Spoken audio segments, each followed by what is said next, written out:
Робототехника һуңгы вакытта бик популяр фән. Һөйләшә, хәрәкәтләнә белгән роботларны йыю безнең дә кулланылә. Ысын. Буны республика инженер-лицей-интернаты укучылары исбатлай. Робототехника менән кызыксынган егетләр хәзер күп икән. Шуның өчен информатика дәресеннән тыш, бу фән буенча түңәрәктә асып ибәргәннәр. Укучылар алдына берничә тапкыр шөгыльләнә. Уларның һәрбере оста итеп робот ия ала. Үз проекты өстендә эшләй. Был түңәрәктә нимәләр эшләй? Был түңәрәктә без олимпиадага әзерләнәбез, роботты эшләргә өйрәнәбез. Һин ниндәй робот яйдың?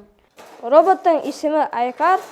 Ул төрле командаларны үтә ала һәм датчик буенча йөрий.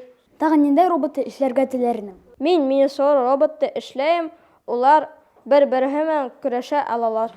Робот эшләү ул конструктор детальдәрен йыю гына түгел шул. Барыһы ла килеп чыккан өчен информатиканы һәм электрониканы яхшы белергә кирәк. Чөнки роботларны кыбырлатыр өчен компьютерда махсус программа менән эшләй белергә тиешһең. Быга робототехника түңәрәгендә өйрәтәләр дә инде.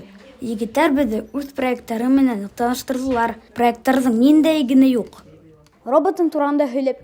Был робот лабиринтта йөрөй һәм сыгыу юлы эзләй һәм таба. Лабиринтта йөрүдән тыш, бул роботлар тагын нимә эшләй ала? Әлеге көн роботтар медицинала һәм спортта кәрәк һәм улар кешегә ярдәм итәләр. Бер роботты йыюга күпме вакыт китә?